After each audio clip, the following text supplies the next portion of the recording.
Gracias, Caro. Buenas tardes a todos. ¿Sí me escuchan? Perfecto. Ven también la presentación, ¿verdad?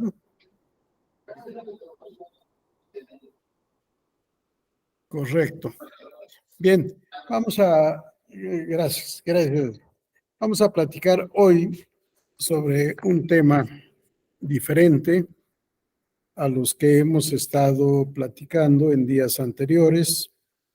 Vamos ahora a hablar del sistema probatorio en diversos procedimientos en materia electoral. Los temas sugeridos, me quedé con una duda, pero ya luego la maestra Carolina nos dirá si es o no correcto. Vamos a la siguiente diapositiva, Caro, por favor.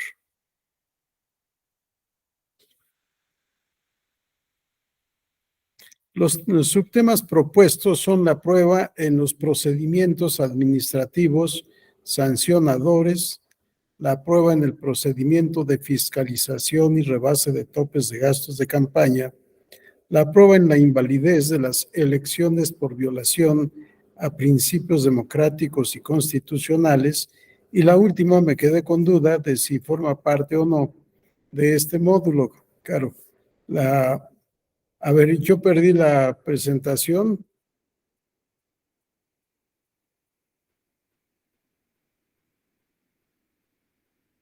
Correcto. El último subtema, no sé si corresponde o no a este módulo, la prueba en los procedimientos de violencia política contra las mujeres por cuestión de género. Sí, doctor. Sí, está en el programa. Gracias, Caro. Gracias. Bien, quiero empezar por el final. No hay ninguna novedad en ninguno de estos temas. Todo lo que hemos estado viendo, lo que nos ha faltado, pero que ha estado en los temas y subtemas propuestos, todo es aplicable a estos temas, a estos procedimientos y procesos. Si no hay ninguna novedad.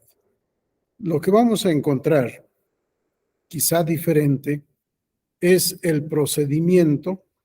Muchas veces la normativa expresa que no está en la Ley General del Sistema de Medios de Impugnación en materia electoral. En fin, algunas novedades normativas que ya iremos comentando, pero que de ninguna manera es algo novedoso para nosotros que hemos visto ya varios de estos temas sobre derecho probatorio. Así que no vamos a encontrar nada nuevo, simple y sencillamente otras normas. No creo que alcancemos a revisar todo, es demasiado, y lo irán viendo en el transcurso de la sesión de hoy y de mañana. Para empezar, me parece importante que en este caso se hable de procedimientos en materia electoral, pero también no solo son procedimientos, sino también procesos en materia electoral.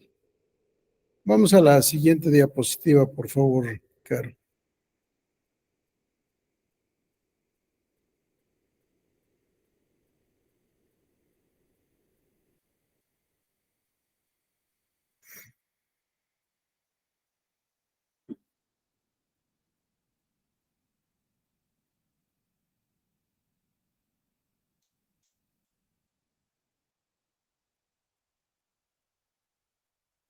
Bueno, mientras logramos el cambio. No, todavía no. Creo que vamos. Bueno, mientras logramos el cambio, les decía, para mí es importante el uso del lenguaje jurídico. Y aquí hacemos alusión a procedimientos y a procesos. Es importante diferenciar proceso de procedimiento, que probablemente ya lo hayamos dicho aquí, no recuerdo si ha sido con ustedes o ha sido en algún otro grupo. Pero proceso es el conjunto sistematizado de hechos actos y procedimientos jurídicos de las partes, de los terceros y del órgano jurisdiccional para resolver un litigio mediante la aplicación del derecho. Esto dicho de manera sintetizada, porque hay otro concepto que también he elaborado haciendo una descripción mucho más amplia de quiénes son las partes, quiénes son los terceros, la clasificación de terceros vinculados a la relación substancial y terceros no vinculados a la relación substancial. Y también para hacer alusión al órgano jurisdiccional, en específico en nuestra materia, al Tribunal Electoral del Poder Judicial de la Federación. Al hablar de la prueba en distintos procedimientos electorales, estamos abarcando procesos y procedimientos. Para mí, procedimiento es el conjunto sistematizado de conductas y hechos para la consecución de un fin determinado, con independencia de la naturaleza de este fin, que puede ser de carácter jurídico o puede ser un fin de carácter social, deportivo, cultural, artístico, etc. Si no necesariamente el procedimiento existe solo en el ámbito del derecho, sino en todos los aspectos de la actividad humana. En cambio, el proceso solo existe en el contexto del derecho y dentro del derecho el proceso solo se da en el derecho procesal. Dice Carneluti que si no fuera tautológico, diría que el único proceso verdadero, auténtico, es el proceso jurisdiccional. ¿Sí? Yo utilizo como expresiones sinónimas, no solo yo, no es invento mío, sino recopilación de la doctrina, proceso, juicio, causa y pleito. 4 expresiones para referirse a lo mismo, a ese conjunto sistematizado de hechos, actos y procedimientos jurídicos de las partes del órgano jurisdiccional y de los terceros para resolver un litigio mediante la aplicación del derecho. Muchos autores hacen referencia a la aplicación de la ley. Para mí no solo es aplicación de la ley, sino aplicación del derecho, como ya hemos explicado en alguna otra actividad. El derecho integrado por los sujetos de derecho, el patrimonio de todos los sujetos de derecho, que es el conjunto o la universalidad jurídica integrada con todos los derechos subjetivos y los deberes jurídicos. Además, la precisión de que estos derechos subjetivos y deberes jurídicos están contenidos en las normas jurídicas que están en la ley, en la costumbre, en los usos, en la jurisprudencia, en los principios generales del derecho y, por supuesto, en los tratados internacionales, para el caso nuestro, los tuteladores de derechos humanos. Hecha esta precisión o diferenciación entre proceso y procedimiento, es importante hacer alusión a los procedimientos, porque en la legislación electoral vamos a encontrar en específico en la Ley General de Instituciones y Procedimientos Electorales la palabra proceso electoral para referirse al procedimiento electoral, es decir, al conjunto de hechos, actos y procedimientos previstos en la Constitución, en la legislación electoral, en los reglamentos en materia electoral, en los acuerdos generales y en la jurisprudencia del Tribunal Electoral para llevar a cabo la renovación periódica de los depositarios del Poder Legislativo y del Poder Ejecutivo en el caso federal.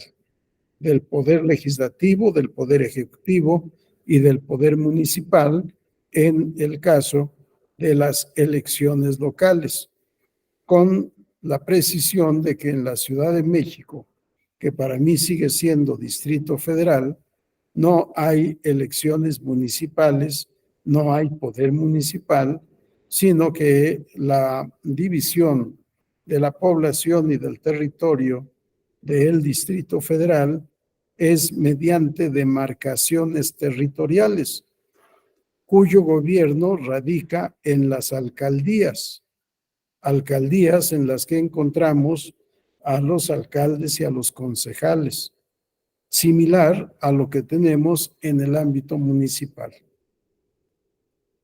Bien. Perdón, Caro, ¿sí me escuchas? Porque Sí, doctor, ya estoy sí. entrando bien. Gracias. Perdón. Para compartir Sí, nuevamente. sí, para poder hacer la presentación. Bueno, hechas estas precisiones, insisto, lo que está regulado en la Ley General de Instituciones y Procedimientos Electorales no es proceso electoral, aunque así se le denomine, es procedimiento electoral integrado en 4 etapas: la etapa preparatoria, la etapa de jornada electoral, la etapa de resultados y declaraciones de validez de las elecciones y cada 6 años el cómputo nacional de la elección de presidente de los Estados Unidos mexicanos, la calificación de la elección y en su caso la declaración de validez de la elección y la declaración de presidente electo. Esto que la ley denomina proceso electoral no es proceso, sino procedimiento. Dentro de los procedimientos están mencionados en el temario para la sesión de hoy los procedimientos sancionadores, gracias, los procedimientos sancionadores, los procedimientos de fiscalización y lo que vemos después en cuanto a nulidad de elecciones no es procedimiento sino proceso, porque la declaración de nulidad de una elección se ha considerado hasta ahora como una facultad exclusiva de los tribunales. En mi opinión, es un error, porque en el momento en que los órganos del Instituto Nacional Electoral y de los institutos electorales locales tienen competencia para declarar la validez de la elección, en sentido contrario, tienen la facultad para declarar la nulidad de la elección. Sin embargo, hasta ahora que yo sepa, ningún órgano electoral nacional, federal o local se ha atrevido a hacer la declaración de nulidad de una elección. Han dejado esta decisión a los tribunales electorales locales si se trata de elecciones de esa naturaleza o del Tribunal Electoral del Poder Judicial de la Federación cuando se trata de elecciones federales. Vamos, por favor, a la siguiente diapositiva, Caro.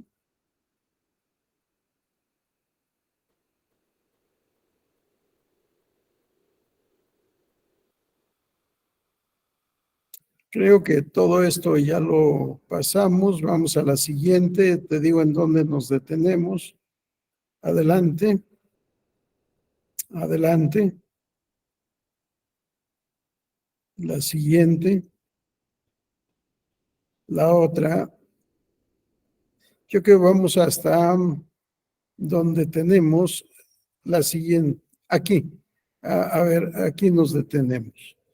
Esto es lo que les precisaba, procedimientos electorales federales y locales que están previstos en los artículos 207, 208, 224 y 225. La ley les titula procesos. Yo digo que son procedimientos y no procesos. Los procedimientos administrativos sancionadores son auténticos procedimientos, como es procedimiento también el de fiscalización de ingresos y egresos de los partidos políticos, y ahora tendríamos que agregar también de los candidatos independientes. Sin embargo, como está solo citado a título de ejemplo, no hay ningún problema en su omisión. Si procedimiento de selección de candidatos es un auténtico procedimiento y parte de este procedimiento es la precampaña y todo lo necesario para poder elegir al miembro del partido político que será postulado como candidato y cuyo registro se solicitará en su momento a la autoridad electoral competente. Y lo mismo, la constitución de un partido político es un procedimiento, son ejemplos de procedimientos electorales. Vamos a la siguiente diapositiva, por favor. Vamos a ocuparnos del tema que nos ha sido asignado para este módulo, la prueba en distintos procesos y procedimientos electorales. Vamos a la siguiente, por favor. A la siguiente, vamos a ocuparnos del procedimiento sancionador, tanto el procedimiento ordinario como el procedimiento especial. Aun cuando no fue la finalidad del legislador establecer la clasificación de los dos procedimientos sancionadores en materia electoral, al precisar el contenido del artículo 240 de la Ley General de Instituciones y Procedimientos Electorales, hace esta exposición de los dos procedimientos sancionadores previstos en la ley, el ordinario y el especial. Sin embargo, lo que hace es dar una orden, dar una instrucción a los congresos locales, estableciendo que las leyes electorales locales deberán considerar las reglas de los procedimientos sancionadores tomando en cuenta las siguientes bases. A. Clasificación de procedimientos sancionadores en procedimientos ordinarios que se instauran por faltas cometidas dentro y fuera de los procesos electorales y especiales sancionadores expeditos por faltas cometidas dentro de los procesos electorales. Esto que pretendió ser una clasificación sistemática de los procedimientos sancionadores, actualmente ya no es asistemática la clasificación, ya no es sistemática, sino asistemática, porque si advertimos, nos dice procedimientos sancionadores ordinarios se instauran por faltas cometidas dentro y fuera de los procedimientos electorales, es decir, por faltas cometidas en cualquier tiempo, en cualquier momento. En tanto que los procedimientos especiales sancionadores originalmente solo eran para faltas cometidas durante los procedimientos electorales. Es decir, a partir de la etapa preparatoria de la elección hasta antes de la conclusión del procedimiento electoral. Por jurisprudencia del Tribunal Electoral del Poder Judicial de la Federación, todo procedimiento electoral concluye hasta que se resuelve el último de los juicios o recursos promovidos con motivo de la correspondiente elección, o bien con la certificación de que no se promovió medio de impugnación alguno. Esto, que era verdad hasta antes de la jurisprudencia de la Sala Superior, ahora ya no es verdad en términos de la jurisprudencia, pero también en términos de la ley, de la misma Ley General de Instituciones y Procedimientos Electorales.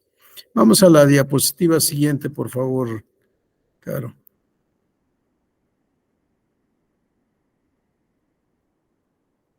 A la siguiente, por favor. Vean en el párrafo 2 de este artículo.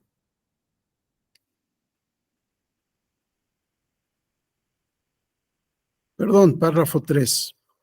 Deberán regular el procedimiento especial sancionador para los casos de violencia política contra las mujeres en razón de género. Vamos a la siguiente diapositiva. A ver, creo que nos faltó una, Caro. Regresamos para la anterior. Las leyes locales cometidas dentro de la que sigue. Y las demandas, alcanzar la lectura. No, vamos a la siguiente.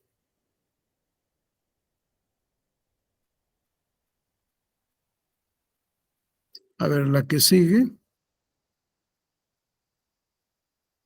Y la que sigue. Aquí está. Artículo 442, párrafo 2.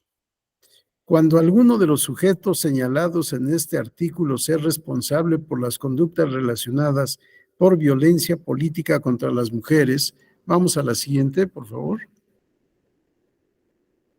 En razón de género contenidas en el artículo 442 bis de esta ley, así como en la Ley General de Acceso de las Mujeres a una vida libre de violencia, será sancionado en términos de lo dispuesto en este capítulo, según corresponda, de acuerdo con lo dispuesto en el artículo 400, en los artículos 443 a 458. Las quejas o denuncias por violencia política contra las mujeres en razón de género se substanciarán a través del procedimiento especial sancionador. De tal suerte que actualmente, por estas disposiciones, el procedimiento especial sancionador se puede instaurar en cualquier tiempo, ya no solo dentro de procedimiento electoral, sino en cualquier momento, por mandato legal, siempre que estemos ante denuncias o quejas por violencia política en contra de las mujeres por razón de género, y por jurisprudencia de la Sala Superior en cualquier momento antes o después del procedimiento electoral.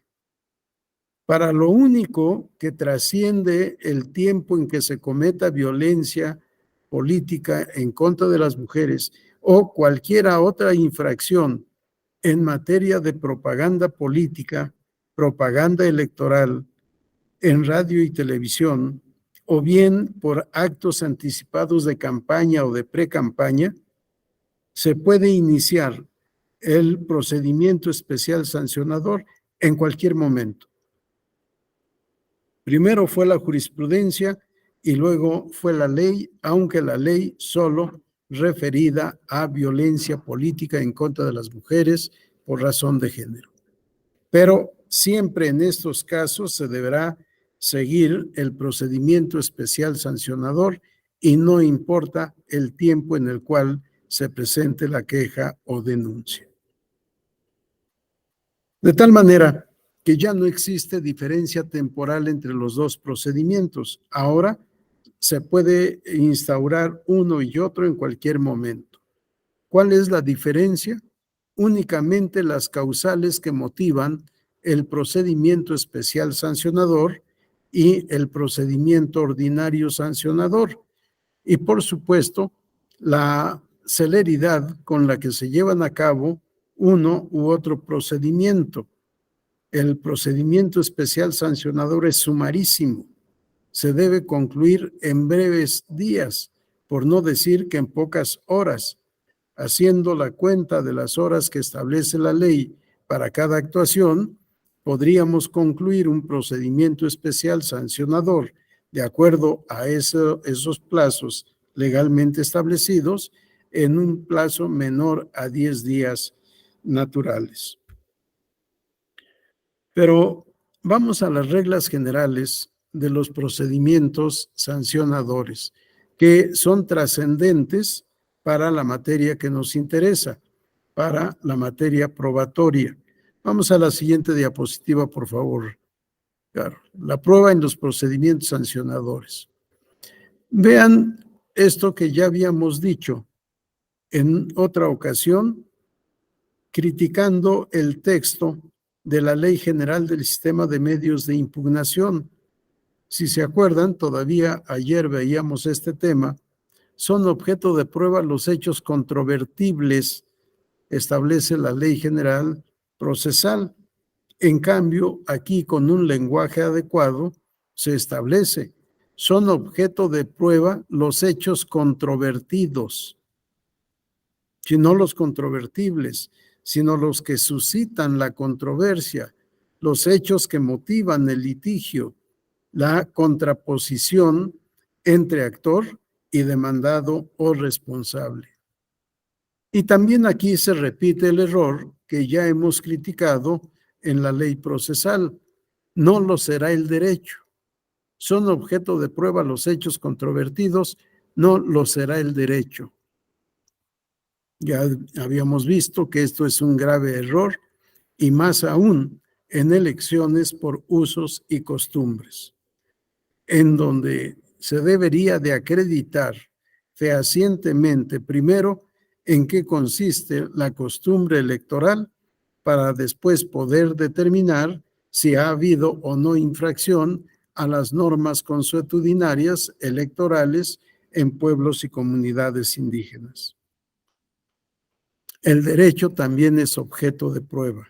Y les había dicho, el derecho consuetudinario, es decir, el derecho que está integrado o constituido por usos y costumbres, el derecho jurisprudencial y el derecho extranjero.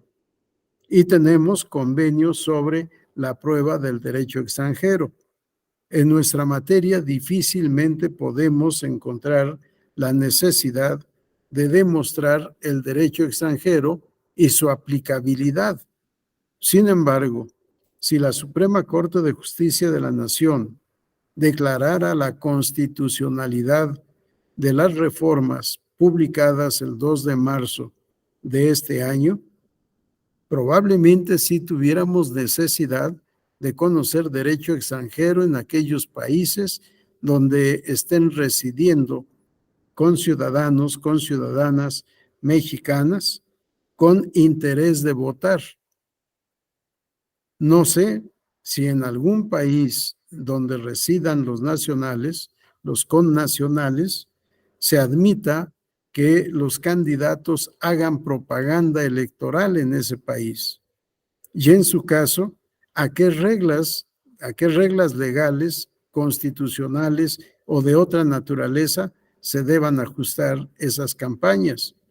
Que es un tema que está en el aire, pero es importante saber que el derecho extranjero sí es objeto de prueba. No son objeto de prueba los hechos notorios o imposibles. Ya lo platicábamos en la sesión de ayer o antes de ayer.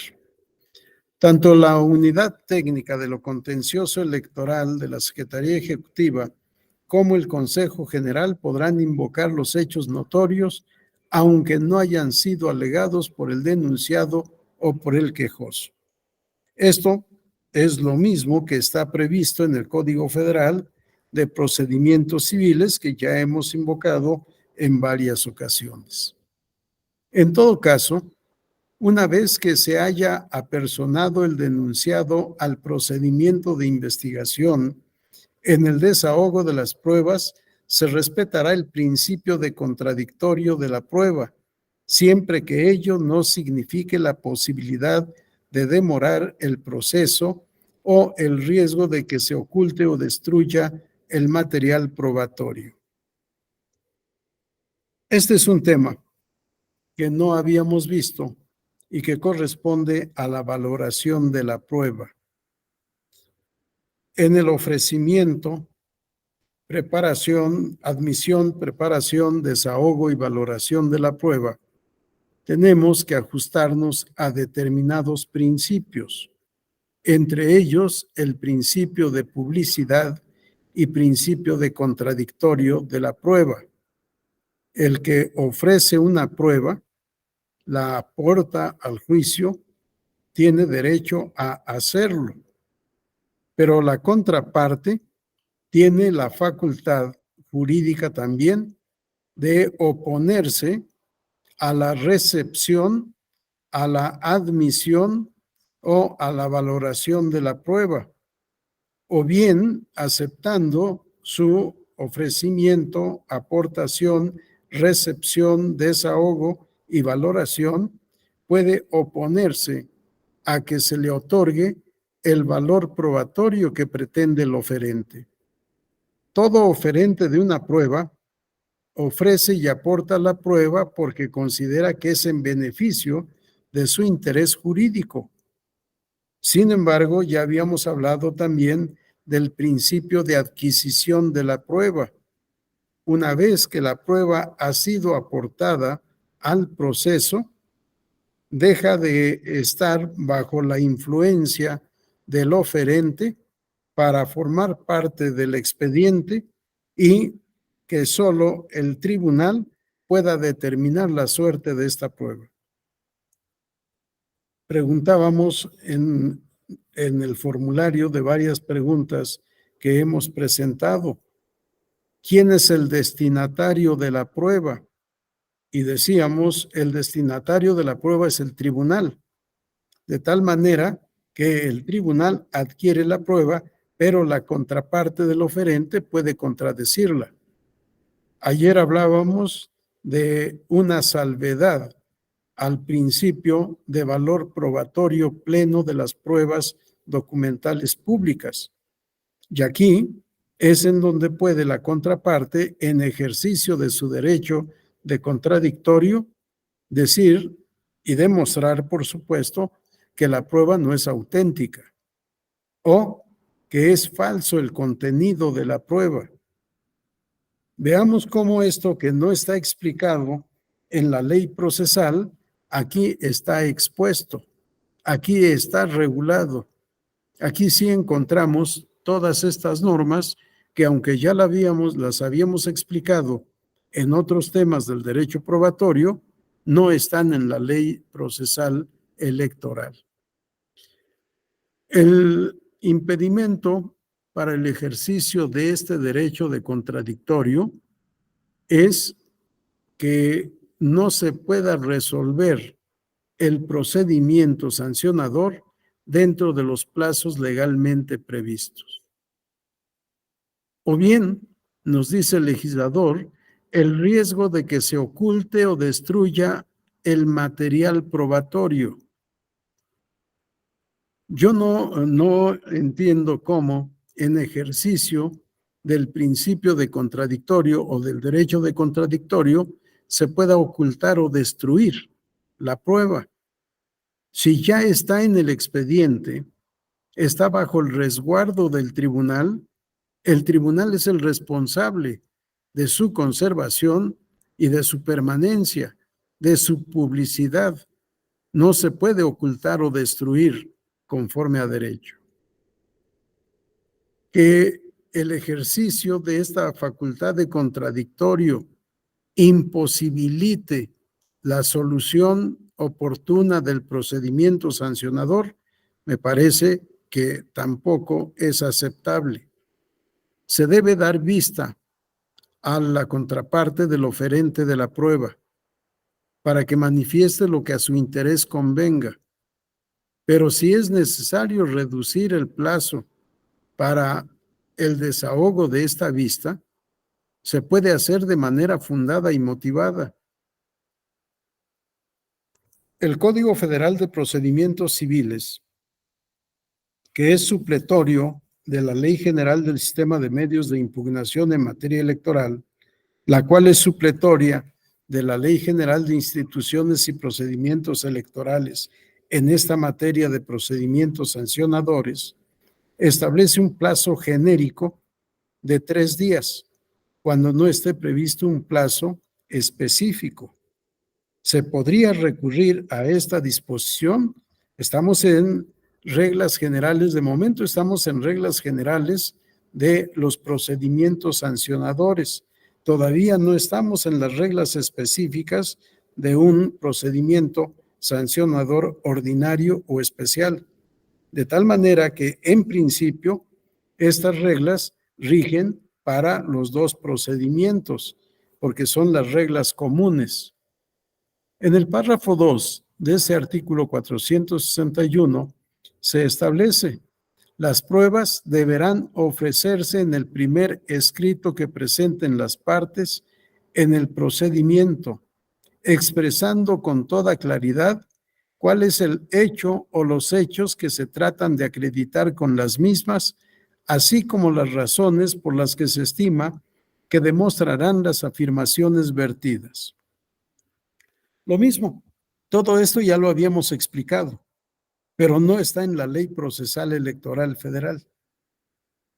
Las pruebas deben ofrecerse en el primer escrito, ya lo habíamos visto, que sí, lo vimos ayer, en el escrito de demanda, en el informe circunstanciado, en el escrito de comparecencia como tercero interesado o en el escrito de comparecencia como coadyuvante.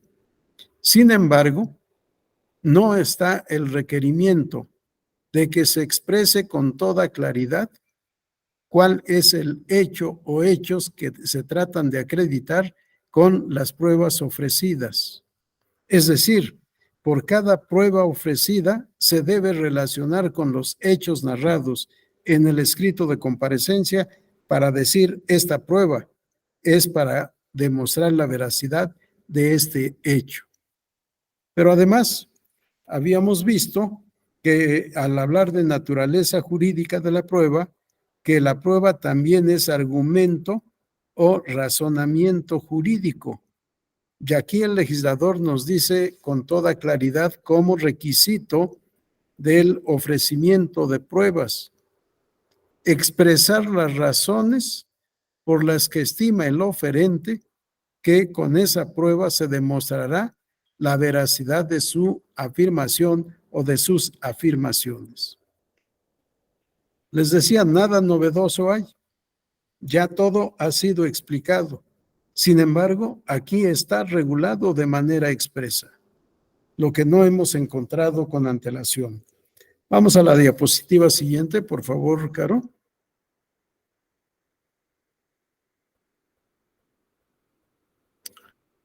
La expresión solo. ¿Se acuerdan cuando hablamos de sistemas probatorios?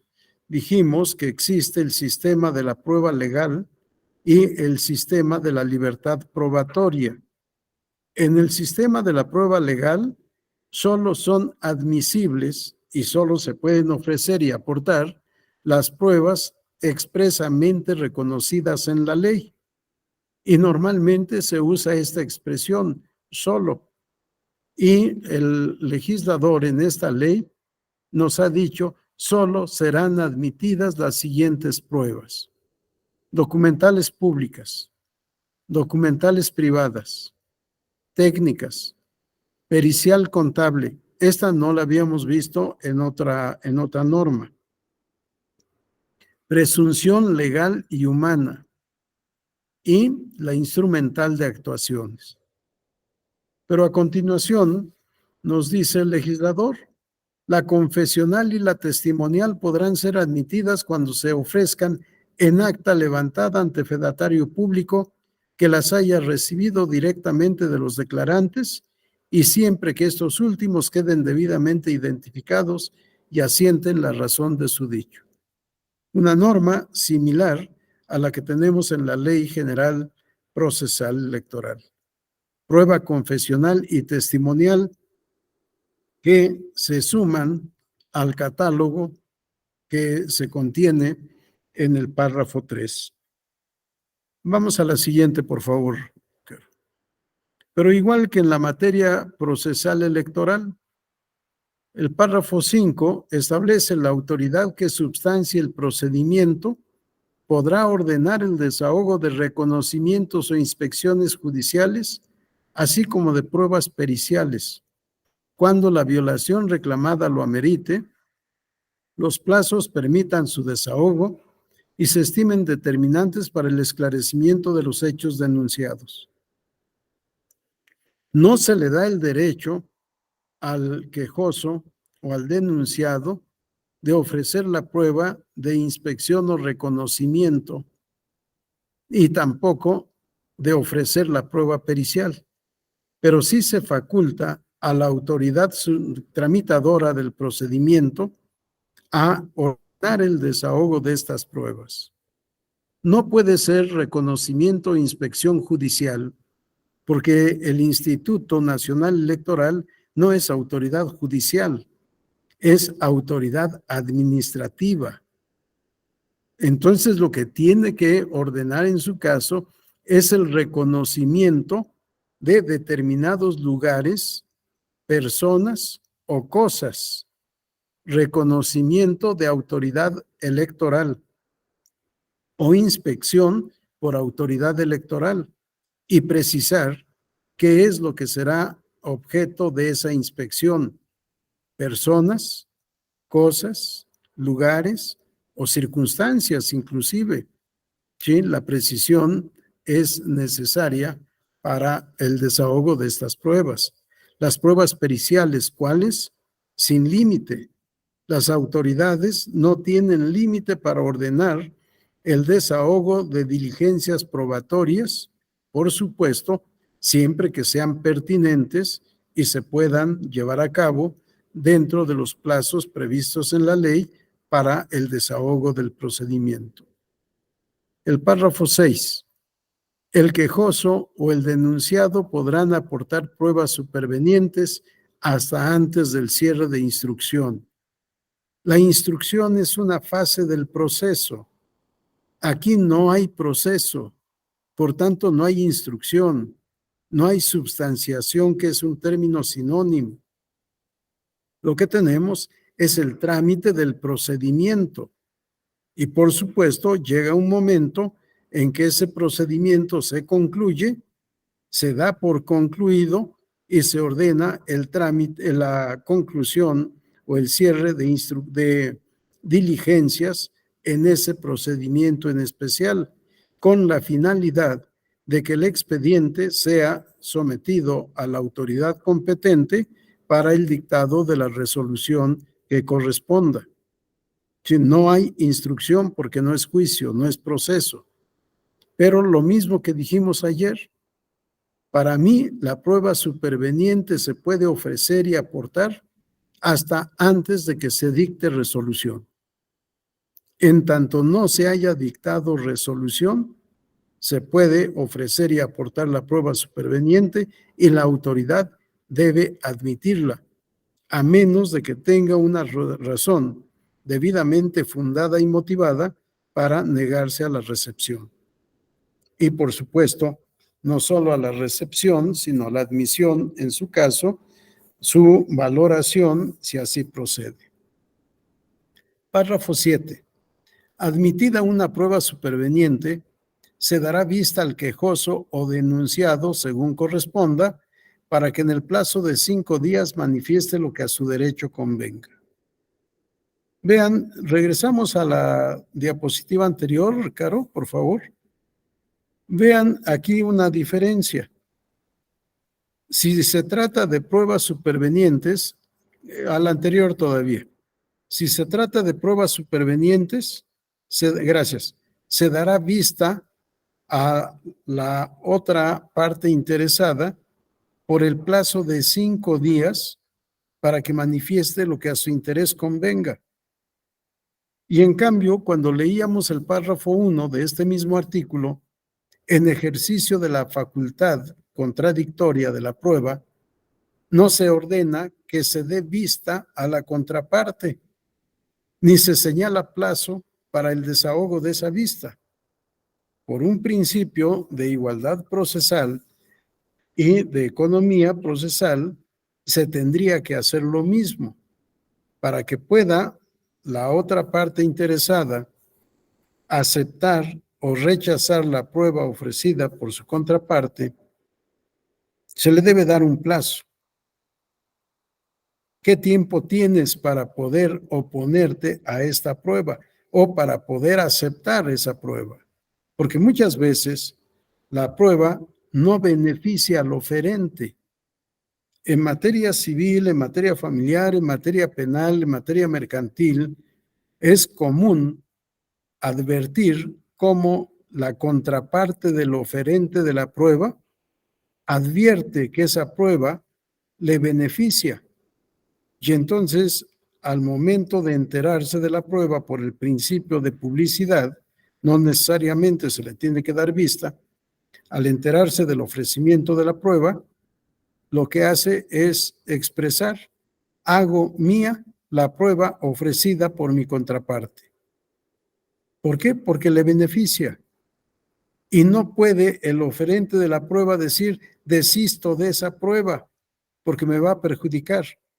No, por el principio de adquisición de la prueba, una vez que ha sido ofrecida y aportada, forma parte del expediente para bien o para mal del oferente. Pero lo que me interesaba decirles en esta parte es el ejercicio del derecho de contradictorio.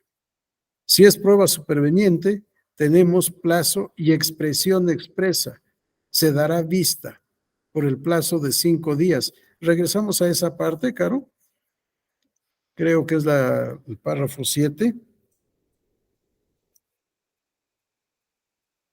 Que admitida la prueba superveniente se dará vista, gracias, al quejoso o denunciado para que en el plazo de 5 días manifieste lo que a su derecho convenga. Esto aplica también para el caso de las pruebas ofrecidas en su oportunidad, es decir, en el escrito de comparecencia. Vamos a la siguiente diapositiva, por favor. No nos va a dar tiempo desahogar todo lo que está en el temario, pero me interesa que podamos ir viendo todas estas partes que son aplicables a cualquiera otra parte del proceso electoral o de los procedimientos electorales, porque son principios generales del derecho probatorio, estén o no estén contenidos en una norma específica. Todo lo que estamos viendo aquí, lo que podamos ver aquí, es aplicable a los medios de impugnación en materia electoral, aunque no tengamos disposición expresa en la Ley General del Sistema de Medios de Impugnación en materia electoral. Son principios generales del derecho probatorio. En el párrafo 8 de este mismo artículo 461, la unidad técnica de lo contencioso electoral de la Secretaría Ejecutiva o el Consejo General podrán admitir aquellas pruebas que, habiendo sido ofrecidas en el escrito por el cual se comparezca el procedimiento y que hayan sido solicitadas a las instancias correspondientes, no se hubiesen aportado antes de la aprobación del proyecto de resolución y se aporten hasta 24 horas antes del inicio de la sesión respectiva.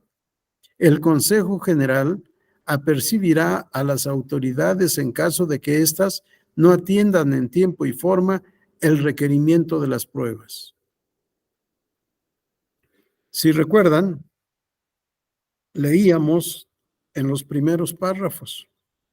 En el escrito de comparecencia, en el primer escrito, se deben ofrecer y aportar las pruebas y se deben mencionar aquellas que se solicite a la autoridad, requiera a quien las tenga para que las aporte, debiendo acreditar que oportunamente se solicitó por escrito la expedición de esas pruebas al oferente y que no le han sido otorgadas.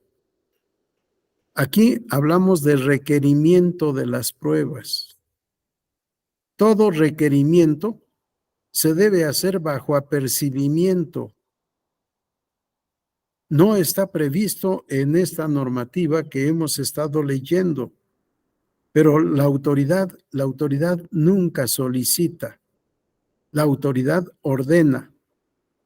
Y si la autoridad en el procedimiento sancionador requiere la aportación de pruebas, el requerimiento debe ser bajo apercibimiento, aunque no esté señalado expresamente en la ley, de aplicar algún medio de apremio para hacer cumplir sus determinaciones. Como en esta materia es aplicable supletoriamente la Ley General del Sistema de Medios de Impugnación en materia electoral, y en los artículos 32 y 34, si no mal recuerdo, de esta ley, están previstos los medios de apremio, vinculado con el artículo 5 de la misma ley, para hacer requerimientos bajo apercibimiento. Si no tuviéramos una norma específica en la Ley General de Instituciones y Procedimientos Electorales, aplicamos supletoriamente la Ley General del Sistema de Medios de Impugnación para completar el requerimiento bajo apercibimiento de, y ya veremos cuál es la medida de apremio que sea procedente para hacer cumplir la determinación. Pero el otro tema que me interesa y que está vinculado con lo que les decía hace unos minutos, no es antes del cierre de instrucción, sino antes de dictar sentencia.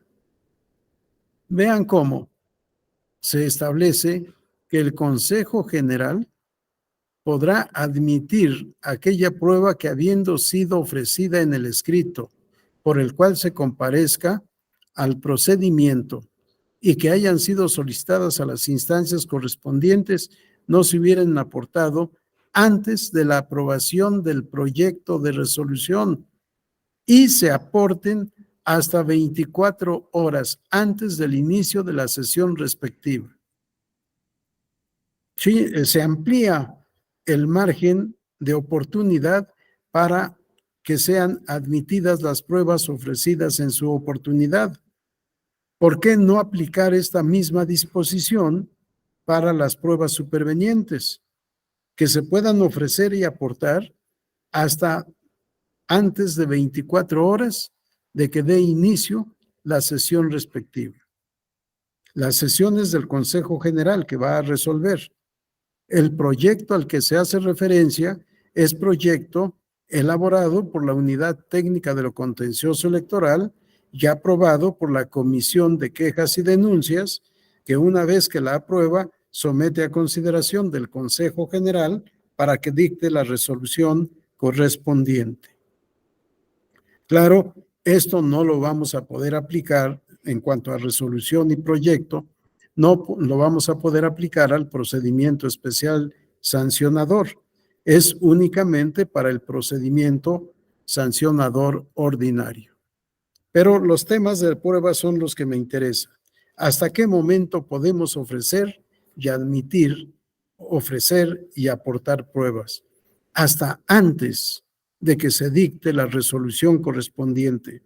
Aquí el legislador estableció un plazo hasta 24 horas antes del inicio de la sesión de resolución correspondiente. Yo diría hasta antes del inicio de la sesión de resolución, porque se puede suspender la resolución de ese caso concreto si hay pruebas que se aporten antes de que inicie la sesión. Y he dicho en muchas ocasiones, antes de dictar sentencia, aun cuando ya se haya iniciado la sesión, pero todavía no se ha dado cuenta del asunto y obviamente no se ha resuelto, se pueden ofrecer y aportar pruebas por un principio general de acceso a la impartición de justicia.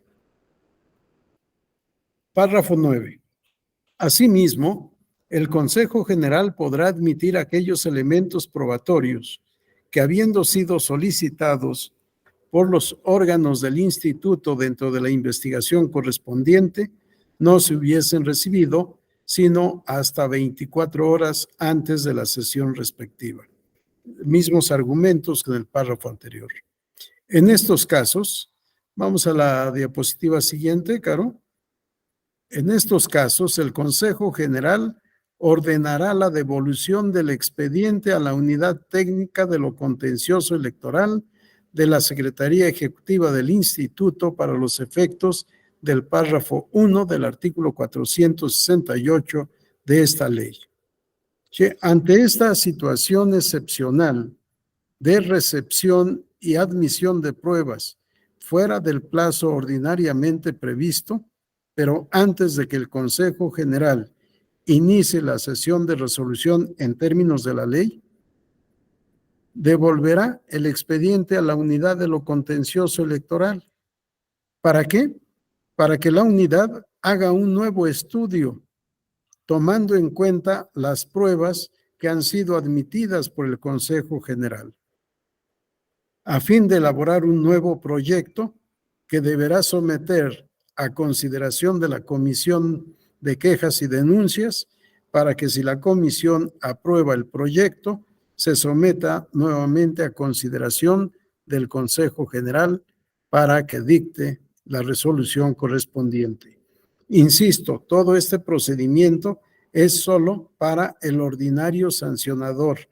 Si el procedimiento, las reglas en materia de pruebas rigen para los dos procedimientos, porque está en el capítulo común a los dos procedimientos. Párrafo 10. Los órganos que substancien el procedimiento podrán hacer uso de los medios de apremio para hacer cumplir sus resoluciones. ¿Sí? Ahí está el mandato. Si hago requerimiento, debe hacerse bajo apercibimiento. ¿Por qué dejar por separado, aparentemente aislado, la facultad de hacer uso de medios de apremio? Pero en fin, errores de técnica legislativa. Vamos hasta esta parte. ¿Alguna pregunta, algún comentario, alguna observación? Ninguna, doctor, gracias. Gracias, Yael. Bien, no tenemos ninguna intervención. Vamos adelante a la siguiente, por favor, Caro. En el artículo 462 se establece, 1, las pruebas admitidas y desahogadas serán valoradas en su conjunto, atendiendo a las reglas de la lógica, la experiencia y de la sana crítica, así como a los principios rectores de la función electoral, con el objeto de que produzcan convicción sobre los hechos denunciados. Tampoco hay novedad. Ya habíamos visto todo este tema. Las pruebas que hayan sido admitidas, en su caso preparadas y desahogadas, serán valoradas, habíamos dicho, primero una por una. Tenemos que apreciar el contenido y el valor de cada una de las pruebas. Y luego, la valoración en su conjunto. Habíamos dicho, adminiculando el total de las pruebas que sean pertinentes para la resolución del caso concreto. No se tienen que valorar todas las pruebas, aun cuando hayan sido admitidas, pero sí habrá que expresar por qué determinadas pruebas, motivar y fundamentar por qué determinadas pruebas no son tomadas en consideración a pesar de haber sido ofrecidas, aportadas y admitidas. Que es necesaria la motivación y fundamentación adecuada en la valoración de las pruebas e incluso en la no valoración, cuáles no se toman en cuenta y por qué. Las reglas de la lógica, ya habíamos dicho, son las del recto raciocinio. Aquí no hablamos de máximas de la experiencia, sino solo de la experiencia, que también ya habíamos comentado. Y todo esto es lo que constituye el sistema de la sana crítica. La sana crítica es el sistema de valoración de pruebas conforme a las reglas de la lógica y las máximas de la experiencia. ¿Cuáles son las reglas de la lógica? Las reglas del recto raciocinio, de no contradicción, de no contraposición. 2. Las documentales públicas tendrán valor probatorio pleno. También lo habíamos visto ya. El sistema de valoración de pruebas conocida como prueba tasada, también se le denomina prueba legal, pero lo más común es hablar de prueba tasada. El legislador, de manera general, abstracta y obviamente previa, ya determinó el valor de las documentales públicas. Las documentales públicas tienen valor probatorio pleno, pero al igual que habíamos visto en los otros temas, con dos salvedades, salvo prueba en contrario respecto de la autenticidad del documento o de la veracidad de los hechos a que se refieren. Sí, habíamos leído que salvo prueba en contrario de su autenticidad o de la veracidad de su contenido. Aquí la regla es la misma. Los documentos, las documentales privadas, técnicas, periciales e instrumental de actuaciones, así como aquellas en las que el fedatario público haga constar las declaraciones de alguna persona debidamente identificada, solo harán prueba plena cuando a juicio del órgano competente para resolver generen convicción sobre la veracidad de los hechos. Sí. Las demás pruebas, fuera de las documentales públicas, serán valoradas conforme al sistema de la sana crítica, que he reiterado, es una valoración debidamente fundada y motivada. El tribunal tiene que explicar por qué le da valor probatorio pleno o valor indiciario, o por qué no le da valor a determinados elementos probatorios que en su momento fueron ofrecidos, aportados, admitidos, preparados en su caso y desahogados en su oportunidad. Vamos a la diapositiva siguiente, por favor.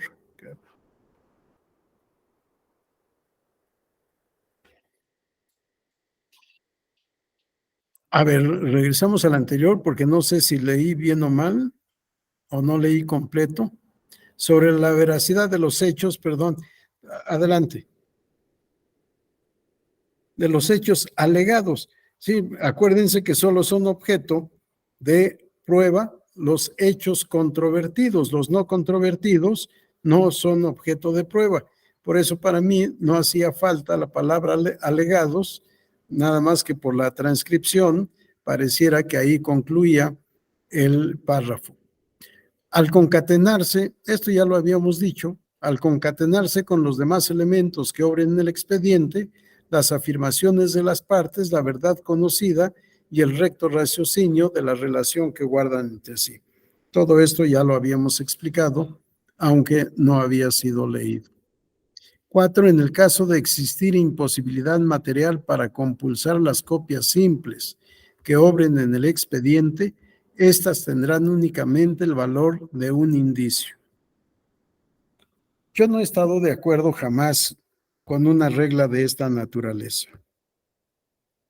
La Suprema Corte de Justicia de la Nación había establecido jurisprudencia en el sentido de que las copias simples o fotocopias simples no tienen valor probatorio alguno. Sí, no puede ser. Aquí el legislador nos dice, en caso de existir imposibilidad material para compulsar las copias simples que obren en el expediente, estas tendrán únicamente el valor de un indicio. ¿Qué significa compulsar y qué significa copias simples? ¿Alguien tiene idea del significado de estas expresiones o el conocimiento del significado de estas expresiones? Compulsa. Adelante, Yael. Gracias, doctor. Compulsar sería como comparar el documento original con la copia simple, y copia simple sería una reproducción de este original. Pero ¿cuál es la copia simple? ¿En oposición a qué? La copia simple sería una reproducción sencilla del original. ¿Y cuál sería la compleja, Yael? La que está validada por una autoridad. El documento original. A ver, ayúdenla a Yael, porque ya se confundió aquí que cuando original y copia simple o copia compleja. ¿Cuál es la oposición a copia simple? ¿Nadie tiene idea de lo que es contrario a la copia simple? ¿No es la Sí. certificada? La copia certificada. Iba bien Yael cuando decía de una autoridad, no necesariamente ha de ser autoridad. Sí, puede ser autoridad efectivamente, pero puede ser un fedatario público. Si la copia simple es en oposición a la copia certificada, la certifica el fedatario público o el funcionario público, servidor público, en ejercicio de sus funciones. Certificar es previa compulsa o cotejo. Se compara un documento, el original, con otro documento, la copia simple. Si coinciden, el certificador dirá que es copia que concuerda con todas y cada una de sus partes con el original que tuvo a la vista y con la cual cotejó o compulsó, y autoriza, de acuerdo a la normativa aplicable, autoriza con su firma que esa copia es copia fiel del original, o en su caso, copia fiel de la copia certificada. Yo no confío en las copias certificadas de copias certificadas. Sí, para mí, sí. Un notario público que certifica que tuvo a la vista una copia certificada expedida por el secretario de tal juzgado y autoriza con su firma. Sí, para mí, copia certificada de copia certificada es de dudosa autenticidad y por tanto su valor probatorio puede estar en entredicho. Pero que me digan que solo tiene valor de un indicio, tampoco. Esto debe quedar al prudente arbitrio de la autoridad competente para hacer la calificación o la valoración de la prueba. Él determinará si es un indicio o si hace prueba plena inclusive. En un asunto de recurso de apelación ciudadana en 1994, yo tuve a la vista una copia simple, una fotocopia simple de un auto de formal prisión dictado en contra del ciudadano que solicitaba se le expidiera su credencial para votar y que se le incluyera en la lista nominal de electores. Si tomara en cuenta estas disposiciones, diría es un simple indicio, no se toma en cuenta, olvídenlo. O la jurisprudencia de la Corte, la copia simple, la fotocopia simple no tiene valor probatorio alguno. Podría invocar esa tesis y decir, como no tiene valor probatorio, es intrascendente para este caso. No, lo que hice no era mi función porque había jueces instructores, pero lo que hice fue instruir al juez instructor que pidiera copia certificada de ese documento.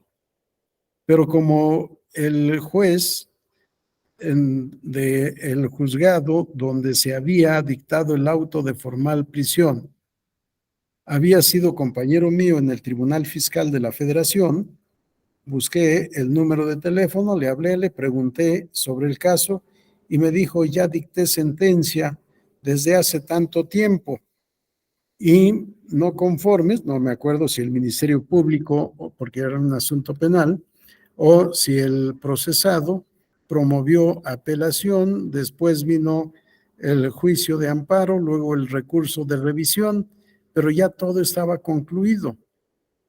Y finalmente ya había sido o bien compurgada la pena o absuelto el procesado, no recuerdo el caso concreto. Pedimos copia certificada de la última resolución y con eso dictamos sentencia favorable al ciudadano. que no había aportado la prueba idónea para acreditar que estaba en el pleno ejercicio de sus derechos políticos y civiles. Si debemos de tener mucho cuidado como servidores públicos y más aún en el ejercicio de funciones jurisdiccionales o bien en el ejercicio de funciones paraprocesales como son los procedimientos sancionadores a fin de garantizar los derechos de los ciudadanos que no sean infringidos de manera indebida por la autoridad al dictar una resolución. Me interesaba mucho hacer el análisis de estas disposiciones porque son aplicables, insisto, a todas las materias, no solo a la materia de procedimientos sancionadores, sino a todas las materias de medios de impugnación en materia electoral. Todo esto ya lo habíamos explicado, pero ya que está aquí previsto expresamente, quise aprovechar la oportunidad para hacerlo. ¿Alguna duda, pregunta o comentario? Vamos a la siguiente diapositiva, Caro, por favor. La prueba en el procedimiento ordinario sancionador. Acuérdense que las reglas que hemos estado revisando son reglas comunes a los dos procedimientos. Si de tal manera que pareciera que el catálogo probatorio para los procedimientos sancionadores es amplio, ya veremos en su momento que no es así en todos los casos. Vamos a la siguiente diapositiva, por favor, Caro. El artículo 465. Ya estamos nada más en procedimiento ordinario sancionador. Cualquier persona podrá presentar quejas o denuncias por presuntas violaciones a la normatividad electoral ante los órganos centrales o desconcentrados del instituto o ante el organismo público local. Las personas morales lo harán por medio de sus legítimos representantes en términos de la legislación aplicable y las personas físicas lo harán por su propio derecho. Personas morales en general. No hace diferenciación el legislador. Y personas físicas, todos los seres humanos. La queja o denuncia podrá ser presentada por escrito, en forma oral o por medios de comunicación electrónicos y deberá cumplir los siguientes requisitos. Vean cómo esta disposición no está repetida en el procedimiento especial sancionador. Y en mi opinión, debería de ser el mismo tratamiento. La queja o denuncia podrá ser presentada por escrito, en forma oral o por medios de comunicación electrónicos. La misma facilitación para todos. ¿Por qué nada más en el ordinario sancionador? ¿Cuáles son los requisitos? Nombre del quejoso o denunciante, con firma autógrafa o huella digital. Vean cómo aquí se le da valor a la huella digital, que aceptamos también en la práctica en la materia procesal, pero no existe disposición expresa en la ley procesal sobre la autenticación de un documento mediante la impresión de huella digital. Aquí tenemos este avance. Y por supuesto, la presentación por medios electrónicos, caso en el cual no podrá haber firma autógrafa ni huella digital, sino una firma electrónica también. Domicilio para oír y recibir notificaciones, C, los documentos que sean necesarios para acreditar la personería. Esto lo vamos a encontrar en todos los procesos y procedimientos. El que comparece a nombre de otro debe aportar la prueba de que efectivamente es su representante. Y se usa además la palabra adecuada, personería, no personalidad como se establece en muchas leyes procesales. Personalidad es la calidad de persona Personería es la calidad de personero. Personero es lo mismo que representante. Por tanto, lo que se tiene que acreditar es la calidad de representante, no la calidad de persona. Vamos a la siguiente diapositiva, por favor.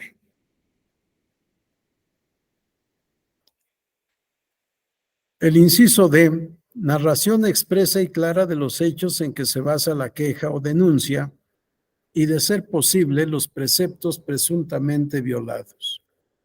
Inciso E, ofrecer y aportar las pruebas con que se cuente o, en su caso, mencionar las que habrán de requerirse cuando el promovente acredite que oportunamente las solicitó por escrito al órgano competente y no le hubieran sido entregadas. El denunciante deberá relacionar las pruebas con cada uno de los hechos. Si esto ya lo habíamos visto también en las reglas generales. Ofrezco prueba, ¿para qué? ¿Qué es lo que tengo? ¿Qué es lo que pretendo acreditar con esta prueba?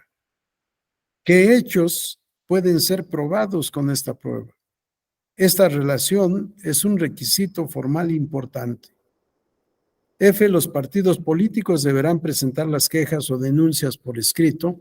En caso de que los representantes no acrediten su personería, la queja o denuncia se tendrá por no presentada. No estoy de acuerdo con esto último. No recuerdo si ya lo vimos, no lo vamos a ver más adelante. No, sí está aquí. Párrafo 3.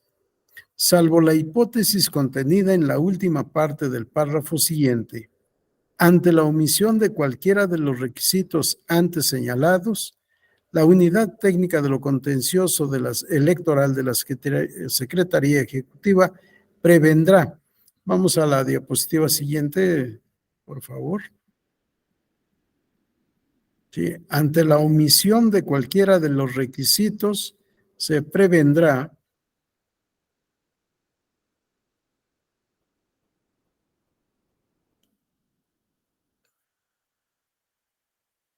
esta maravilla de técnicas electrónicas. Son extraordinarias, salvo cuando fallan, porque no está en nuestro poder cambiar las cosas, sino que tenemos que atenernos a la tecnología. Y a veces parece que la tecnología tuviera voluntad y no fuera coincidente con la nuestra. Pero es un gran avance poder hacer uso de estos medios. No sé de ustedes, un grupo pequeño, pero si están todos en la Ciudad de México o bien si están en distintos lugares, porque la magia de esta tecnología es que nos permite llegar a cualquier parte, iba a decir de la República, pero no, a cualquier parte del mundo. Ha habido diplomados en donde han participado de otros países que nos han seguido, nos han escuchado, y eso es positivo. No podemos cambiar, Caro.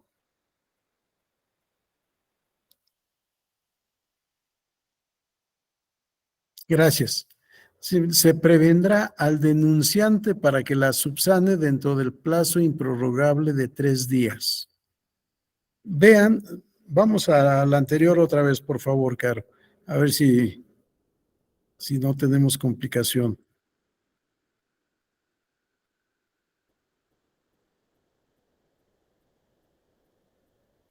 Gracias. Vean cómo empieza el párrafo 3.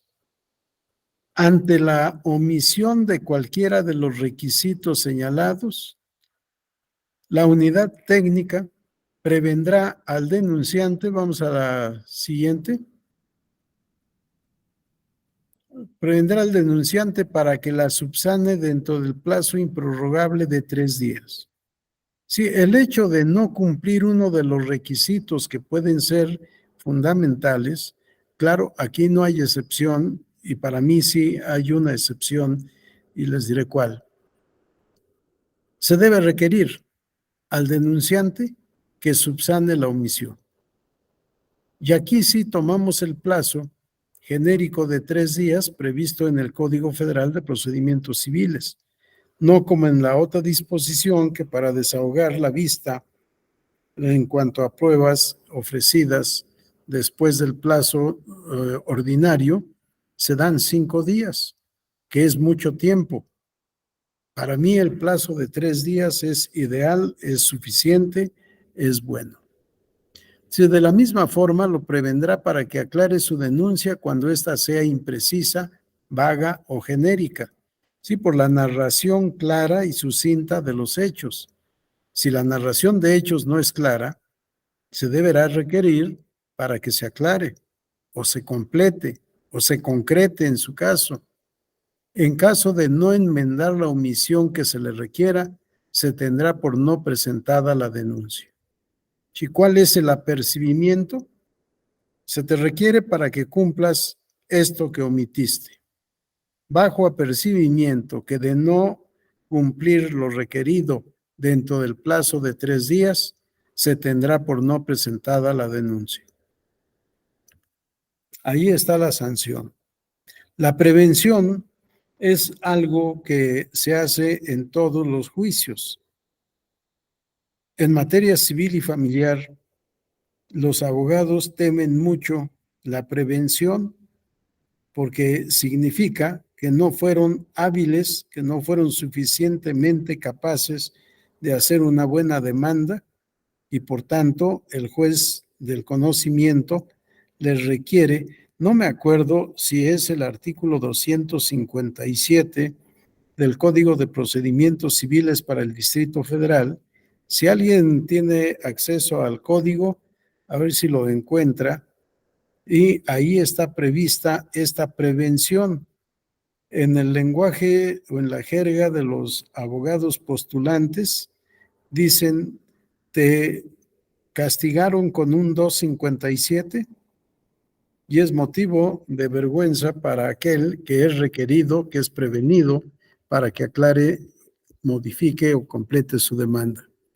Si alguien encuentra el artículo, me dice y ojalá sea ese. Párrafo 6.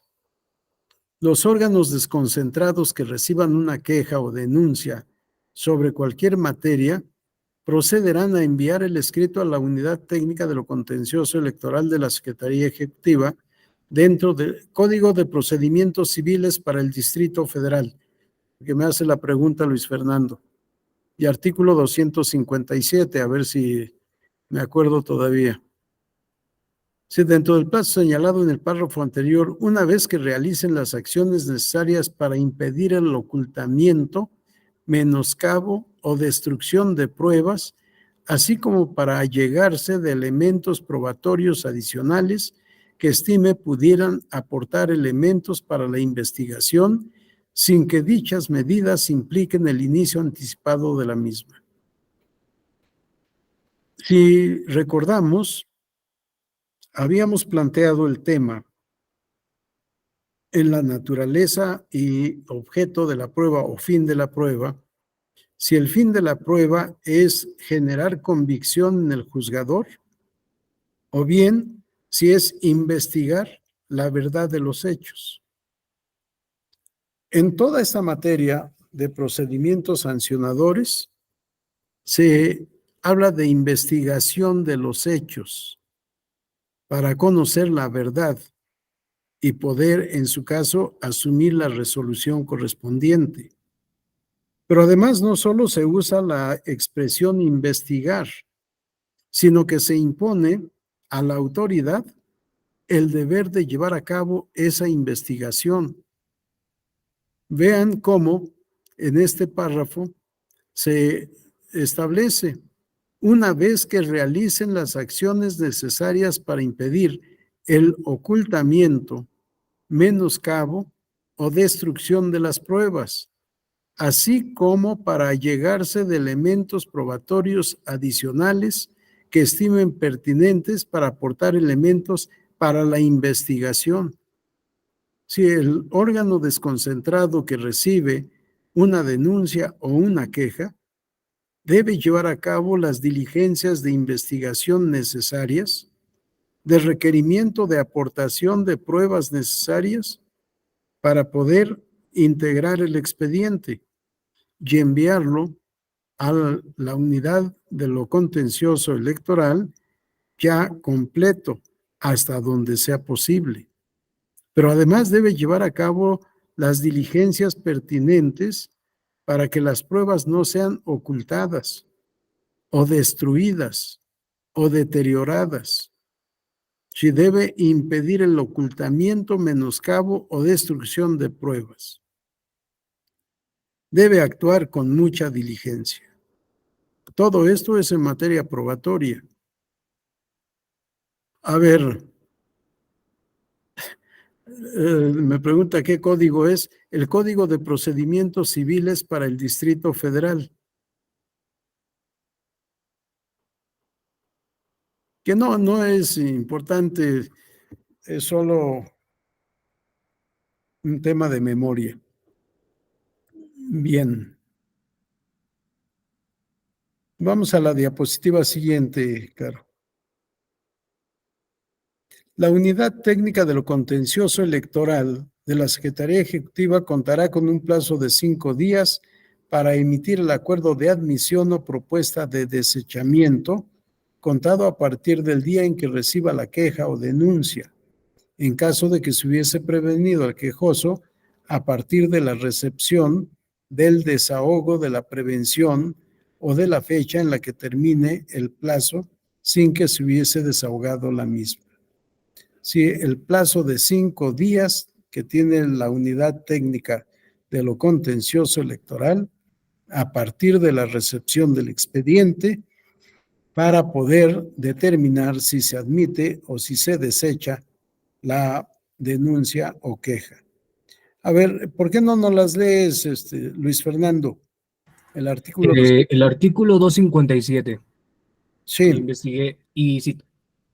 Dice que si la demanda fuera oscura o irregular o no cumpliera con algunos de los requisitos de los artículos 95 y 255 de este Código Penal, el juez dentro del término de 3 días señalará con toda precisión en qué consisten los efectos de la misma, en el proveído que al afecto se dicte. El actor deberá cumplir con la prevención que haga el juez en un plazo máximo de 5 días contados a partir del día siguiente a aquel en que haya surtido efectos la notificación por boletín judicial de dicha prevención, y de no hacerlo transcurrido el término de esos 5 días, el juez la desechará y devolverá al interesado todos los documentos originales y copias simples que se hayan exhibido, con excepción de la demanda con la que se haya formado el expediente respectivo. La anterior determinación o cualquier otra por la que no se dé curso a la demanda se podrá impugnar mediante el recurso de queja para que se dicte por el superior la resolución que corresponda. Gracias, Luis Fernando. Esto como un dato de en donde también tenemos prevista la prevención y el apercibimiento de que si no se cumple con lo requerido, se tendrá por no presentada la demanda o en su caso se desechará la demanda, depende de la ley procesal, devolviendo al interesado todos los documentos que haya exhibido, menos la demanda, porque en su caso será la prueba para que el tribunal pueda demostrar por qué desechó o tuvo por no presentada la demanda. Bien, regresamos a nuestros temas, a nuestros artículos. Gracias, Luis Fernando. El artículo 467. 1. Admitida la queja o denuncia, la Unidad Técnica de lo Contencioso Electoral de la Secretaría Ejecutiva emplazará al denunciado sin perjuicio de ordenar las diligencias de investigación que estime necesarias. Con la primera notificación al denunciado, se le correrá traslado con una copia de la queja o denuncia, así como de las pruebas que, en su caso, haya aportado el denunciante o si hubiera obtenido a prevención la autoridad. Vamos a la siguiente. Bien. Si se admite la denuncia o queja, gracias, debemos notificar de la admisión al denunciado, pero al mismo tiempo se le debe emplazar. Emplazar significa decirle qué plazo tiene para que conteste la denuncia o queja. Y, por supuesto, para que aporte las pruebas de su parte para desvirtuar lo afirmado por el denunciante o quejoso. En el párrafo 5,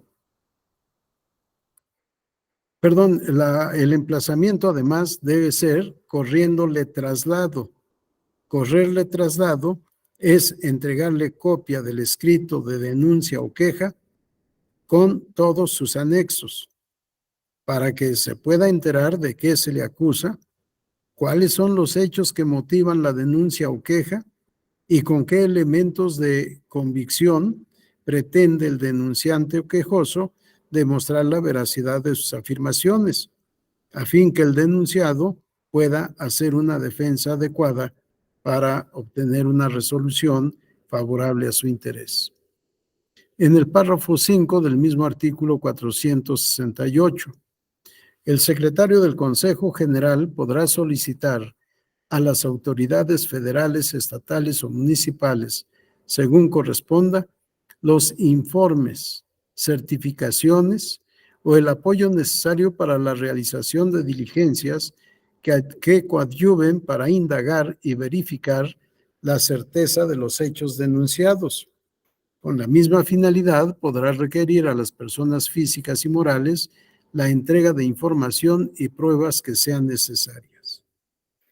Como podrán advertir, ya lo habíamos dicho, la autoridad competente tiene el deber de investigar.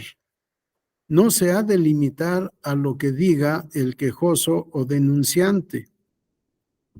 No se va a conformar con las pruebas ofrecidas y aportadas por el denunciante y en su caso lo narrado, lo contestado por el denunciado y por las pruebas ofrecidas por el denunciado. Tiene que llevar a cabo, perdón. Luis Fernando me está haciendo una aclaración. Sí, todo lo que he estado explicando es conforme a la Ley General de Instituciones y Procedimientos Electorales, que es previo a la reforma publicada en el Diario Oficial de la Federación el 2 de marzo de este año. No ha variado en su esencia la materia. Efectivamente, debido a la reestructuración del Instituto Nacional Electoral que pretende la reforma, ya no es unidad de lo contencioso electoral, pero esto lo hemos estado leyendo desde el principio, ¿sí? Y desde el principio debió haber sido la observación. Acuérdense que les he estado diciendo dudas, preguntas, observaciones o comentarios. Sí, la observación es correcta, pero toda la exposición está sustentada en el texto anterior a la reforma. Yo confío en que la Suprema Corte de Justicia de la Nación declare la inconstitucionalidad de la inconstitucionalidad del decreto de reformas de 23 de febrero, si no mal recuerdo, de este año, promulgada por el presidente de la República por decreto de 1 de marzo y publicada en el Diario Oficial de la Federación en los primeros minutos del 2 de marzo de este año. ¿Sí? Vamos, por favor, Caro, fíjate, recordemos que estamos en la diapositiva, ¿qué número? 36, doctor. 36, gracias. Vamos hasta el final de la exposición, si no mal recuerdo, ahí están citados otros preceptos. A ver, antes de la que dice gracias o algo así por el estilo, más arriba. Ahí. La lámina anterior también, por favor. Esa. Vean, Ley General de Instituciones y Procedimientos Electorales reformada en 2023. Sí, no desconozco la reforma. Y sí, a la siguiente, por favor, Caro. Este 461, pueden leer 1, son objeto de prueba los hechos controvertidos. No lo será el derecho, los hechos notorios o imposibles, ni aquellos que hayan sido reconocidos.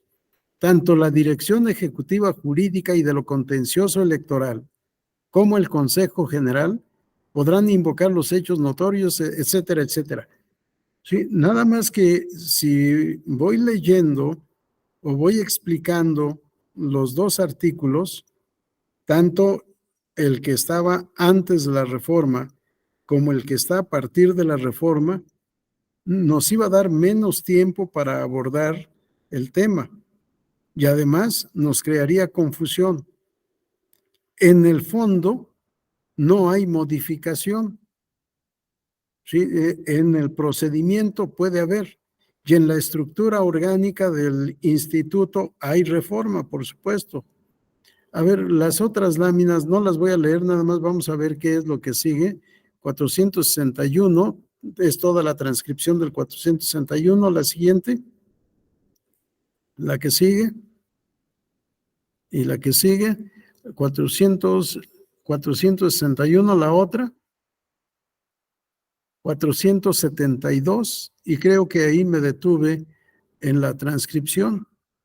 Sí, porque iba a ser una locura, iba a decir, y ya lo dije, estar citando las dos leyes, la ley reformada y la ley antes de la reforma. Y como confío en que la Corte declare la inconstitucionalidad, prefiero explicar conforme a la ley anterior a la reforma. Pero además tiene una razón. Regresamos, Caro, a donde estábamos, pero además tiene una razón. Por acuerdo del ministro instructor de la controversia constitucional, no me acuerdo el número, que dictó el 24 de marzo, determinó suspender la vigencia de todo el decreto. Sí, de tal suerte que si yo tomara en cuenta la ley reformada, estaría explicando algo que no está vigente. Sí, en una situación sui generis, el ministro instructor determinó suspender la vigencia del decreto, de todo el decreto, no nada más de las reformas a esta ley, sino también de la nueva ley de medios de impugnación y de la ley orgánica del Poder Judicial de la Federación y de la Ley General de Partidos Políticos. Si todo está suspendido, de tal manera que si explico respecto o con fundamento en una ley suspendida, creo que estaría peor que si explico conforme a una ley que está vigente por disposición de la Corte y de acuerdo a la tesis de la reviviscencia de los ordenamientos jurídicos. Porque además se promovió recurso en contra para controvertir el acuerdo de suspensión, recurso que no se ha resuelto y que es correcto que no se haya resuelto porque su resolución tendría que ser hasta resolver el fondo del asunto. Si no se puede resolver sobre la suspensión sin resolver el fondo, o cuando menos esa es mi opinión, y pienso que por eso no han resuelto el recurso promovido por la Consejería Jurídica de la Presidencia de la República. Sí, por eso es que estamos citando estos artículos.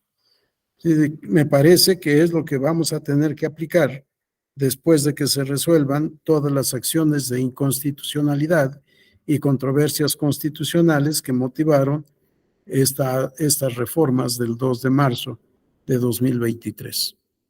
Bien, decíamos entonces, de acuerdo al artículo 468, párrafo 5 de la ley reformada, pero vigente sin reformas, que el secretario del Consejo General podrá solicitar a las autoridades federales, estatales o municipales, según corresponda, los informes, certificaciones o el apoyo necesario para la realización de diligencias que coadyuven para indagar y verificar la certeza de los hechos denunciados.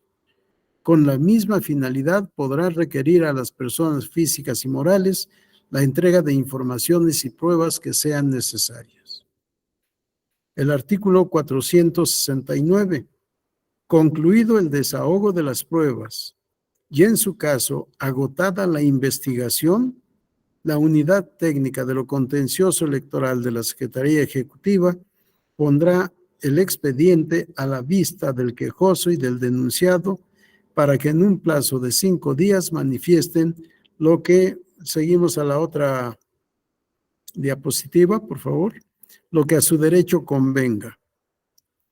Transcurrido este plazo, procederá a elaborar el proyecto de resolución correspondiente en un término no mayor a 10 días, contados a partir del desahogo de la última vista. Vencido el plazo antes mencionado, el secretario podrá ampliar mediante acuerdo en el que se señalen las causas que lo motiven. La ampliación no podrá exceder de 10 días. Aquí un tema también muy interesante que los abogados postulantes normalmente no practican, no aprovechan. Regresamos a la diapositiva anterior, Caro. Gracias. Agotada la instrucción, se pondrá el expediente a la vista del quejoso y del denunciado para que en un plazo de 5 días manifiesten lo que a su derecho convenga.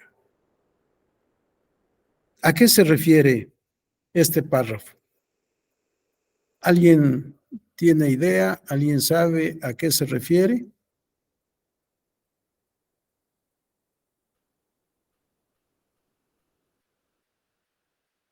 Es una oportunidad desaprovechada por casi todos los abogados. Es la posibilidad de expresar alegatos. La palabra alegatos no me gusta mucho, pero es lo que se usa en el ámbito civil. En la materia procesal penal se habla de conclusiones. ¿Cuáles son mis conclusiones? Quejoso o denunciante o denunciado, según sea, después de haber agotado todo el procedimiento sancionador. Sí, el abogado debería de aprovechar para darle el proyecto de resolución o de sentencia al tribunal, de resolución en este caso a la autoridad administrativa. Consejo General, después de todo lo que se ha tramitado, investigado, alegado, aportado o probado en este caso, mi conclusión es: la denuncia es infundada por estas razones y solicito que se dicte resolución declarando que no le asiste razón al quejoso o denunciante. Y al revés, el abogado del quejoso o denunciante hacer la elaboración de su proyecto de sentencia, de resolución en este caso, diciéndole Consejo General, de todo lo argumentado y probado en este caso, de lo investigado por la autoridad, llego a la conclusión de que el infractor cometió la infracción, es responsable y debe ser sancionado de tal manera. Esto se tira al bote de la basura y los abogados acostumbran decir, a título de alegatos, reproduzco en todas y cada una de sus partes la demanda presentada en su oportunidad o la contestación de demanda que presenté en su oportunidad. No, eso no sirve para nada. Formular alegatos es formular el proyecto de sentencia que la parte interesada quiera que dicte el tribunal. En el procedimiento ordinario que analizamos, es el proyecto de resolución que el interesado quiera dicte el Consejo General. Bien, vamos a la siguiente diapositiva. Creo que aquí concluimos este apartado. ¿Qué es lo que sigue, Caro? las pruebas en el procedimiento especial sancionador. Gracias. ¿Dudas, preguntas, comentarios?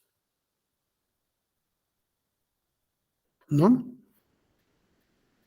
No me acuerdo cuántas diapositivas tengo en este apartado, pero creo que en 7 minutos no nos daría oportunidad de poder exponer. ¿Cuántas son, Caro? ¿Tú sí tienes a la vista cuántas son? Sí, doctor, voy a contarles. Bueno, si no, mira, nada más vamos a la que reproduce las pruebas, creo que es el 472.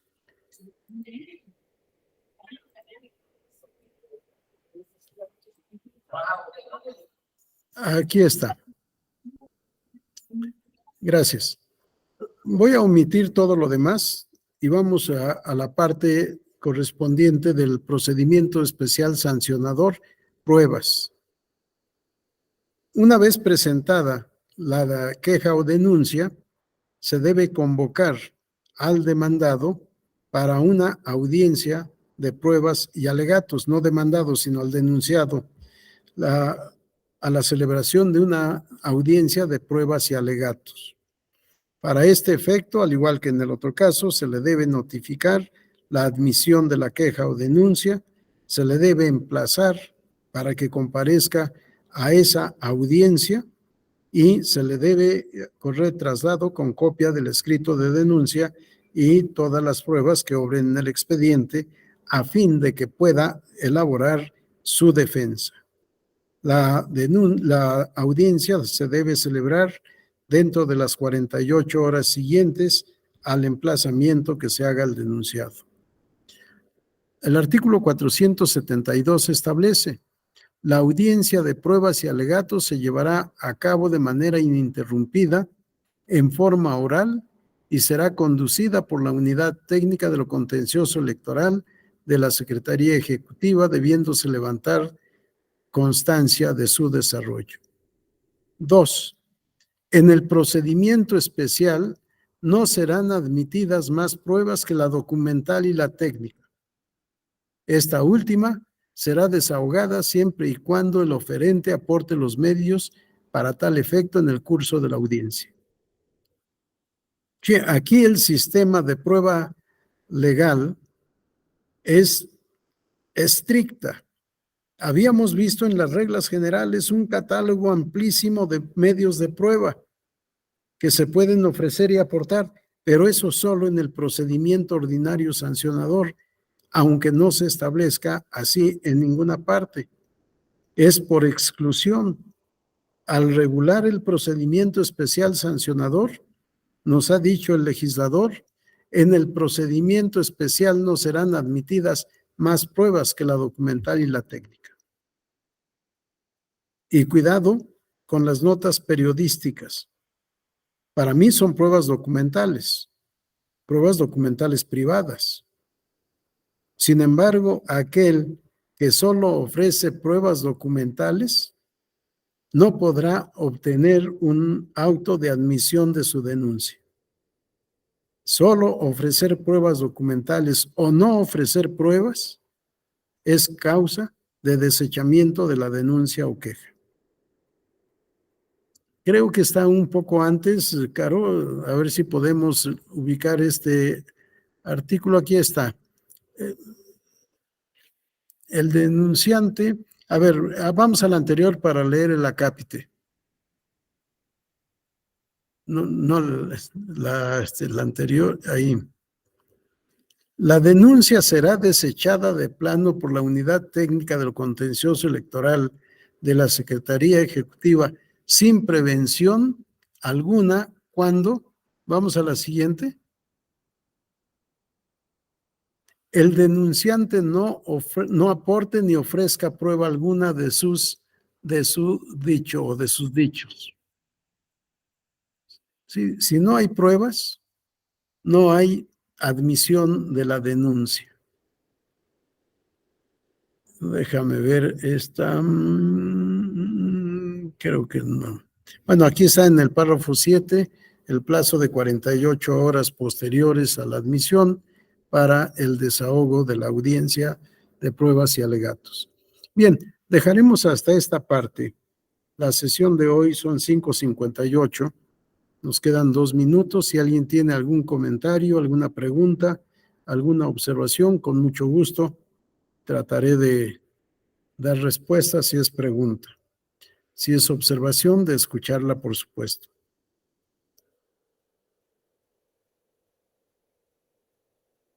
Si no tenemos intervenciones, continuaremos en la sesión de mañana. Sí, no creo poder ver los demás temas. Vamos a ir directamente a algunos criterios sobre esos temas que ha establecido la Sala Superior, tanto en violencia política en contra de las mujeres por razón de género, como en las causales de nulidad de una elección por violación a principios constitucionales y en temas de fiscalización. Nos veremos mañana. Que tengan buena tarde todos. Gracias por su atención. Gracias, Caro, por todo tu apoyo, por tu colaboración. Con gusto, doctor. Buenas tardes a todos. Gracias. Buenas tardes a todos.